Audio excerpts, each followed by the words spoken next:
The desert wind whistled between the wooden houses of the small town of Dust Hollow. The sun was sinking on the horizon, painting the shadows in gold, and the air smelled of dust and farewells. He rode in slowly, eyes fixed on the main street where silence hung heavy, like the echo of a gunshot that never came. No one dared to speak. Everyone knew who he was, and everyone knew who he had come for. He saw her there, tied to an old post in front of the tavern, her dress torn, her face streaked with dirt and pride. She didn't look like a woman asking for help. She looked like a woman defying the entire world just by standing tall.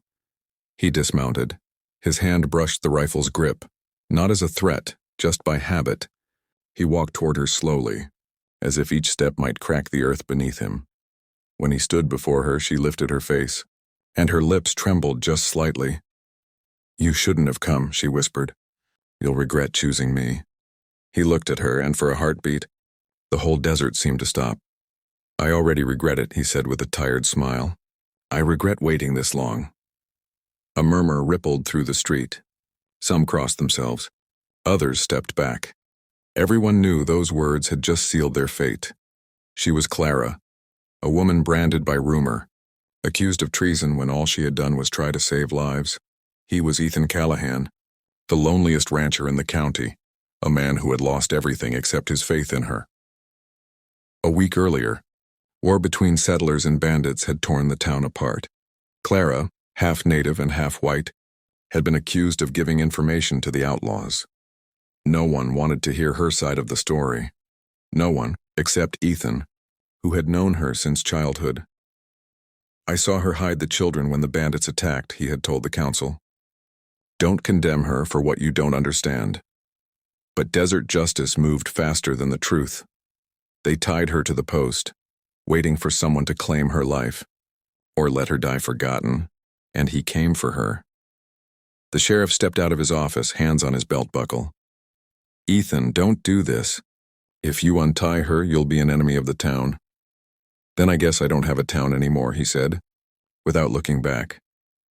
He untied the ropes. The red marks on Clara's wrists were deep, but she didn't cry. "You don't have to do this," she whispered. "I'm not worth it." He cupped her face in his hands, dirty and trembling. "You're worth more than all of them put together." They mounted the horse together. The townsfolk watched in silence as the dust rose behind them. Someone fired a warning shot into the air. Another shouted, "Traitor!" But Ethan didn't stop, and she didn't look back. They rode north, where the river divided free lands from the watched ones. Lightning flickered far away across the desert sky, and the night carried a bone-deep chill. Her voice broke the silence. "You shouldn't have come. If they think I'm guilty, they'll kill you too." "I didn't come to believe or not believe," he said softly. "I came because I know who you are, and that's enough." Tears welled in her eyes, the kind that the wind dries before they ever fall. It was the first time in years someone had spoken her name without hate. They camped beside a dry creek. He lit a small fire. She wrapped herself in his coat, watching the flames dance. "Why did you wait so long?" she asked without looking at him. "Because I thought you deserved someone better than a tired old rancher." She smiled faintly, with sadness in her eyes. "The best thing I ever had was someone who believed in me when no one else did." Dawn found them surrounded.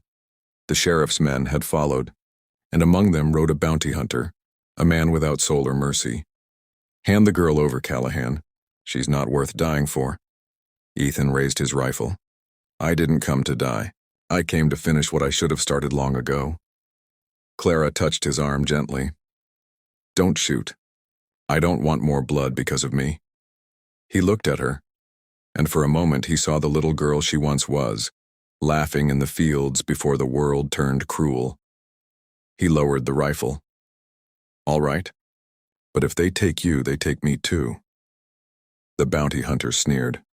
"You're just a fool in love with a lie." And Clara, voice steady, stepped forward. "I'm not a lie. I'm the price of your cowardice." The man hesitated. No one ever spoke to him like that, least of all a woman marked for death. That hesitation was enough. A gunshot cracked from afar, not Ethan's rifle, but the sheriff's old deputy, who finally realized they'd condemned an innocent woman. The bounty hunter fell. The others lowered their weapons. Silence returned. Clara and Ethan rode back to town, not as fugitives, but as living proof that truth cannot be buried forever. The sheriff met them wordlessly. Ethan simply said, "You can't bury the truth forever. Sooner or later it rises, even if it's covered in dust." Clara was officially freed.